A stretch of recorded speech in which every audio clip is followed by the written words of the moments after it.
It's the 3rd of July, and most people are gearing up for fireworks and cookouts, but we're going to take a step back and reflect on what this country was built on and what it'll take to save it. This is a special Blaze News The Mandate right now.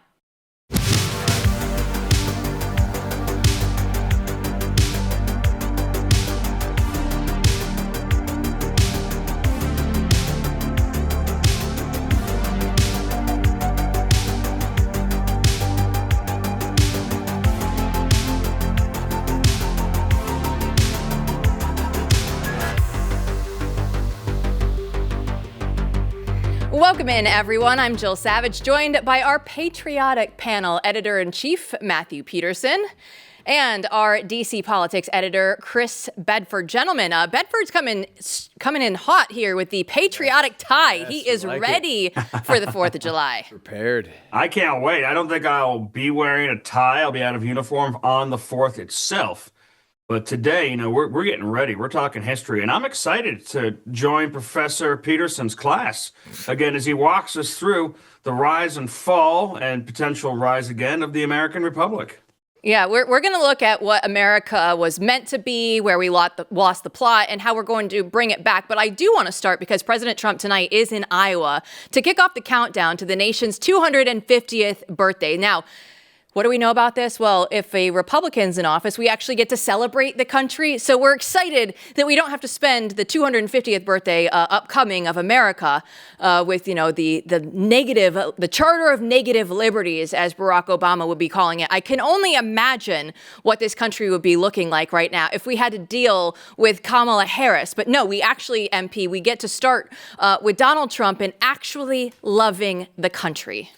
Yeah, I mean, this is really, really important stuff. It really is important that Trump and the entire administration has taken on this 205th anniversary to really, teach America or remind ourselves who we are and what this country is about. And, you can't really do civic education if you have leaders that hate the country. You have to have people, in power who are constantly reminding us of who we are and what this is about. And that's been in dispute, obviously, as you point out. And so coming together on that basis and having a series of, shows and, educational stuff and parties, I think it's going to be a lot of fun, too, with Trump, is going to be really revolutionary, because we haven't seen this before in a long time. Bedford, are you ready to get down America 250? I mean, it's going to be something exciting for an entire year we're going to celebrate. It's important because it's not even just, you don't even see the results of the miseducation or lack of education on these sorts of matters with left-wing hippies. You see it, you don't just see it with the Antifa folks, you actually see it on the American right as well and in the center. The number of people who don't quite understand why this republic is worth fighting for, why it matters, what its genesis was, all they see, they look around them right now, especially the Zoomers and the really young folks, and they see so many years of cultural rot and elites who simply hate them. And they say, well, this system's really terrible. I mean, what was so bad about being ruled by an overseas king in the first place? Of course, you look at England and what they have right now, and you realize that they're far ahead of us as far as dystopia goes, per usual. So this is just an essential thing. That's one of the reasons I loved that military parade so much. I know that the New York Times and other people were really predicting that this was going to be like Red Square, that you would see troops marching and missiles on display and this and that. But it was much more than that. It was a walk through history, which was cool for the veterans I was watching with as they saw the uniform that they wore at the time they wore it, marching by, now part of the history books for a lot of the new camo that's come out, the new technology. And it was cool for the kids to be watching that and seeing the old doughboys go by and the World War II soldiers go by, the American Revolutionary soldiers go by. I grew up with that stuff in Massachusetts, of all places, where you'd see the Minutemen parade. You'd hear the drums going by outside your window before mom was awake, but dad was awake and ready. And the dogs were, of course, freaking out because musket fire freaks them out. It was a cool thing to grow up in and to understand that this is where men stood. This is where men fought. This is not simply a museum. This is an actual place. Getting back to that and having a 250th anniversary party with the president, Donald Trump, is just going to be such a better experience than President Kamala Harris. Yeah, if anything, I mean, if anything, the parade could have had a little bit more pomp and circumstance. If there's any complaints, it was people on the right saying like more, better. More tanks. But it's also important to point out that I don't want it to be like a complaint, right? That we're sitting here as like bitter people saying like, oh, no one knows about America. I mean, it's not. To a large degree, it's not anyone's fault because the entire system just stopped teaching it, stopped requiring it in so many places in the country. So obviously we all have a duty and responsibility to know more about our country, but really you're talking about at least two generations where you really have a systematic effort to deconstruct America, right, in the schools, in the stuff we learned. And over time, the sort of thing you're talking about seeing growing up has just lessened, right? And there's been less and less of that. And there's no one really, even reading the damn words of the founding. And there's more to it than just the history lessons. There's also something that we've really gotten to see this administration, which is an understanding on the top levels of Washington of what the Democratic Party, modern Democratic Party, stands for. Maybe not your dad or grandfather's Democratic Party, but what's become what you're seeing in New York City, and a willingness to combat the left. I mean, a person who was a big proponent of teaching civics and American history, who actually I think was significantly better placed at a university than in the U.S. Senate, was Ben Sasse. Someone who people like to hate on, rightly so, I think, in a lot of ways, because he was so often just kind of that mindset, like you see with a lot of Tea Party folks and people like that, listen, if we just read the Federalist Papers, then everything would be fine. If we just think more about the founders and teach civics, and everything would be fine. You still actually do have to fight back. You actually have to stand up and wield the mechanisms of power in the United States government against people who are trying to undermine and destroy the American way of life, like you saw at USAID, which was just so phenomenal, and hopefully it continues. I know it's on the ropes right now.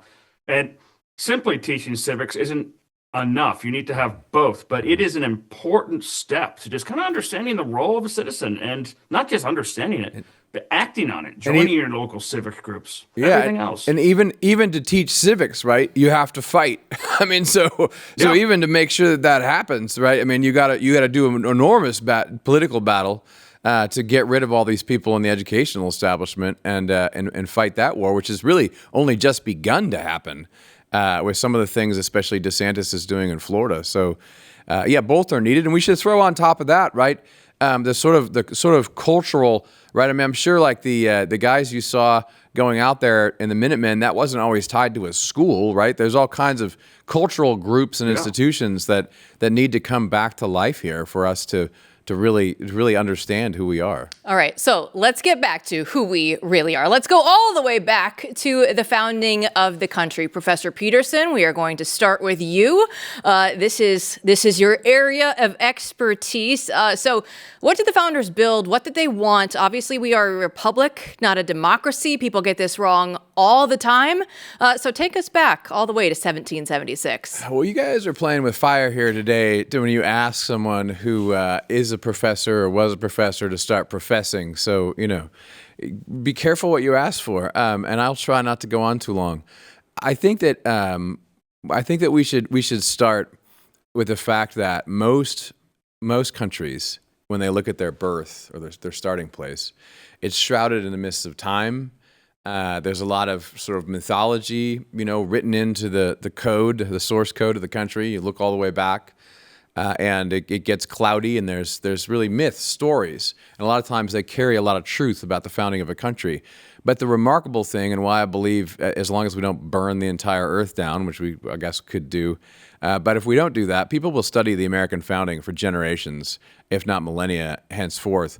Why? Because we have the words, we have the documented history of how this country was founded. So the first thing to note is that there are thousands and thousands of pages of documents, letters from people, plays people wrote of a people on the eastern seaboard who, as soon as they get here, start having to govern themselves, and they start arguing about how to govern themselves as soon as they get here. So you think about this. I mean, you have the Puritans, right? Who, to tell the truth, no one quite liked in the merry old England. They come over here, but they're really interesting because they're shopkeepers. They're middle class people. Imagine if you put a bunch of middle class people now, in a boat, just random Americans, and said, "Go found a country." I'm not sure it would go as well, to be honest with you. So these people all come over and they're constantly arguing and writing down their arguments and resolutions and small towns and charter documents. And then they start arguing about what form of government they could have. That leads to a 15-year period where John Adams says, if you want to know about the Revolutionary War, it's not the war itself. You got to read the 2 decades beforehand, everything in the public press, right? So they're constantly arguing about whether they should, how they should deal with the mother country. Then they decide to revolt, which is what we're going to talk about a bit today, and what we celebrate today. And then after that, they argue over the Articles of Confederation. That was a complete crap show. I mean, all the states were arguing. It took a long, drawn-out process. A lot of states didn't want to sign on. Then you got a bunch of guys that say, no, we need to do one better, right? We really need to create a real federal government. And they're arguing the Constitution. The Constitution is drafted, and then they have to go argue again, right, to get it passed. And that is the remarkable thing about it from the beginning. You can actually see this stuff. But the problem is we haven't read those words in a long time, and scholars don't sit there and think that, well, there's some smart people out there reading it. Most of these institutions, these books collect, dust on the shelves. It's like Chris said the other day about how the Senate works. I mean, those books aren't being checked out of the library, But the remarkable thing is that the founding is there, it's present, and you can actually look at it. Bedford, jump in. I like what you said there, Matt, about the Pilgrims and the Mayflower, because every Thanksgiving, even from well-read and intelligent people who are historians, I had this argument literally with an historian, was saying, well, actually, the first Thanksgiving was in South Carolina, and you see other states say, well, the first Thanksgiving, but we're not talking about the first time you had dinner and said thanks to God. Right. It's the importance of Plymouth was that this is where they came up with the original Mayflower Compact. It's a shot at self-governance. If they'd landed in a more settled English part of the country, they wouldn't have had to do that. That's what they were kind of aiming for. They ended up in freezing cold and hot in the summer in Massachusetts, and that's where they had to come up with that compact, and that's the importance of Thanksgiving. It's not simply the first dinner where we said prayers. Yeah, and then no offense to our friends from the South, but those colonies were different. I mean, because the people who were coming in the Northeast were trying to really found a new civilization, whereas you had a lot of commerce going on in the southern states. And so, this is a mixed bag, right? But roughly speaking, that was a very unique group of people who settled in the far-flung eastern seaboard, which was really on the edge of, a continent that no one really knew anything about and hadn't fully explored. So that is remarkable, and that's always been there. But the thing about it is, they were not the kind of people who got into fist fights and descended into anarchy, or who were hired help or slaves or indentured servants. These were people who were like normal middle class people who came over here and then had to do something that's incredibly difficult, right? And so what you notice right from the way is this Anglo-American notion of rule of law. They're constantly establishing order amongst themselves, and they have the discipline to do it, which is remarkable. And that kind of sets the tone, right, for even the revolution itself, which we should say is incredibly radical. I mean, this is a radical act. You have to, sometimes conservatives do gloss this over because they want to be conservative, but I mean, George Washington and friends were going to be hanged. If they got this wrong, going up against one of the greatest powers in the world. And the interesting thing about that revolution is the reason they do that, they have to list out carefully, right? They have to list that out carefully in the Declaration of Independence, which is really kind of what we celebrate today. But I want to point out, and I'm sure Chris knows this as well, there's this great letter famous letter from John Adams to his wife about this day. And in the beginning of the letter, he kind of talks about how, we should have done this 6 months ago, but, maybe it's providential. It's good it's now. And he just says at the end, but the day is past. The 2nd of July, 1776 will be the most memorable epocha in the history of America. I'm apt to believe that it will be celebrated by succeeding generations as the great anniversary festival. It ought to be commemorated as the day of deliverance by solemn acts of devotion to God Almighty. It ought to be solemnized with pomp and parade. with shows, games, sports, guns, bells, bonfires, and illumination from one end of the continent to the other from this time forward, forevermore, prophesying the 4th of July, getting it exactly right, except for the fact that it's July 4th. But I love that. And then you fast forward to the death of John Adams and Thomas Jefferson, and it happened to be on the 4th of July. So it all just kind of fits together. Even though we got the date wrong, Chris, it was still, we do a lot of those things still that John Adams was thinking we would do on that day. And it makes sense. When I was scrambling on this weekend, I think it was Sunday morning, to try and figure out when exactly had the Senate done the motion to proceed, or had they just filed for cloture? What was going on?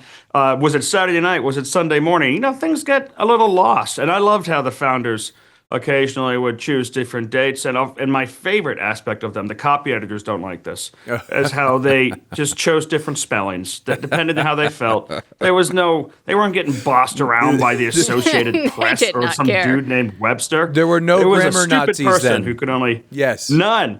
It was a foolish man who couldn't figure out more than one way to spell a word. Right. The way you spell show in that, there'll be shows as shoes, shoes with an E. One more letter from just a brief snippet from Adams, permit me, because one thing that we do forget is the fact that there was an actual war. And these guys had to fight. And you think about the founders, you think about them, with wigs on and writing the Declaration of Independence. But of course, they're also knee deep in the muck trying to keep a volunteer army that isn't professional, together, which is probably Washington's greatest achievement during that time. But there's a letter that during the war that Adams writes to his wife as well. And he says, this is compelling. He says, "Is it not intolerable that the opening spring, which I should enjoy with my wife and children upon my little farm, should pass away and laugh at me for laboring day after day and month after month in a conclave where neither taste, nor fancy, nor reason, nor passion, nor appetite can be gratified?" And he's super pissed off because everything is going wrong. There's a lot of things wrong in the world, and that's mostly what he complains about. And then he ends with, "Posterity, you will never know how much it costs the present generation to preserve your freedom. I hope you will make a good use of it. If you do not, I shall repent in heaven that I ever took half the pains to preserve it." And hearing that lament always strikes me. I usually read that letter every 4th of July. Chris, the founders, they were just like us. Yeah, and Abigail Adams was just like someone who a lot of people can sympathize with today. Her husband was often that gloomy. He was a dark man. He was a workaholic. If he thought he hated Philadelphia, wait till he got to Paris. Boy, did he hate France. And France didn't really like him very much either. Ben Franklin certainly didn't care much for him. But Abigail was always pulling him back and helping his writing, saying things like, by the way, stop with all these fancy quotes from antiquity. Stop trying to prove how smart you are with all these long quotes. Just make the argument. You're talking to Americans, you're talking to farmers, you're talking to soldiers, you're talking to the people here, the middle class. That's who you're trying to reach. And if you're trying to persuade someone, don't pull someone who wrote that down 1,500 years ago. Pull it from your mind. You know these answers. And also be a little less gloomy, please. And that's important. Wives still serve that really important function to when we start to get black-pilled.